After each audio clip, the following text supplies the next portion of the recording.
In the textile arts, plying is a process used to create a strong, balanced yarn. It is done by taking two or more strands of yarn that each have a twist to them and putting them together. The strands are twisted together, in the direction opposite that in which they were spun. When just the right amount of twist is added, this creates a balanced yarn, which is a yarn with no tendency to twist upon itself. Almost all store-bought yarns are balanced, plied yarns. A two-ply is thus a yarn plied from two strands, a six-ply is one from six strands, and so on. Most commercial yarns are more than a two-ply. Embroidery floss is generally a six-ply yarn, for example. The creation of two-ply yarn requires two separate spools of singles and either a lazy kate or something to hold the spools in place. On a wheel, two-ply is created by taking two spools of singles, placing them on a lazy kate, tying the ends together onto the spool attached to the wheel, and spinning the wheel in the opposite direction that the singles were spun in while also feeding it onto the spool on the wheel. On a drop spindle, two-ply is created by placing the spools on a lazy kate, tying the ends together onto the drop spindle, holding equal lengths of singles together and dropping the spindle. The weight of the drop spindle combined with the twist in the singles, causes the drop spindle to turn in the opposite direction that the singles were twisted in until the two singles are plied together. Plying hand-spun yarns. When hand spinning, there are two common ways to ply a balanced yarn, regular and Navajo. When spinning fleece into yarn, you must first scour the fleece, remove the vegetable matter, card or comb it, and then spin it into singles. These singles are then used to create the finished yarn in a process known as plying. The purpose of plying singles is to strengthen them so that they do not break while knitting or crocheting them. Most spinners ply from bobbins. This is easier than plying from balls because there is less chance for the yarn to become tangled and knotted if it is simply unwound from the bobbins. So that the bobbins can unwind freely, they are put in a device called a lazy kate, or sometimes simply kate. The simplest lazy kate consists of wooden bars with a metal rod running between them. Most hold between 3 and 4 bobbins. The bobbin sits on the metal rod.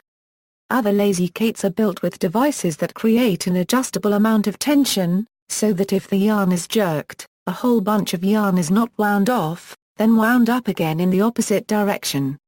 Some spinning wheels come with a built-in lazy kate. Regular plying. Regular plying consists of taking two or more singles and twisting them together, the opposite way. This can be done on either a spinning wheel or a spindle. The most important thing to remember though is that the twist must go the opposite direction. If in spinning the single the wheel was spinning clockwise, in order to ply it the wheel must spin counterclockwise. This is because otherwise you are not balancing the twist, just twisting it more.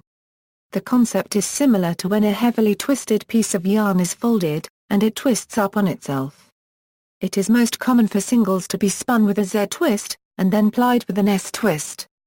Formula for S/Z twist: considering primary twist is S and secondary twist is Z, the relationship between S and Z twist is as follows: SZ equals 1, 0.8 in regular plying. This formula will make the final thread balanced. When plying, the singles are kept separate either with the fingers or with a tool. This tool can be anything from the top of the salt dispenser, and the singles threaded through the holes, or a specially carved piece of wood with holes in it. The singles are kept separate to ensure that they do not get tangled and so the tension can be controlled. Navajo plying. Navajo plying consists of making large loops, similar to crocheting. Only one single is necessary, and if the single is already dyed this technique allows it to be plied without ruining the color scheme. First make a loop about 8 inches long through the loop on the end on the leader. Start spinning all 3 strands together in the opposite direction than that they were spun in. When only 2 to 3 inches remain of the loop, pull a new loop of yarn through the loop, and continue spinning. The new loop should be around 7 inches long. Repeat this process until the yarn is all plied. This technique allows the spinner to try to match up thick and thin spots in the yarn, thus making for a smoother end product. Machined yarns. Machines that ply yarn use the regular method mentioned above. The main difference is that instead of humans, Gears control the intake, making sure that the strands all have the same tension and the same length. Other than that, the process for plying is exactly the same. Novelty yarns. Many novelty yarns make use of special plying techniques to gain their special effects. By varying the tension in the strands, or the relative sizes of the strands, or many other factors, different effects can be achieved. For example, when a soft, thick strand is plied against a tightly twisted thin strand, the resulting yarn spirals. Another example is buckler copyright, which is a yarn where one strand is held loosely and allowed to make loops on the other yarn while plying. References. External links.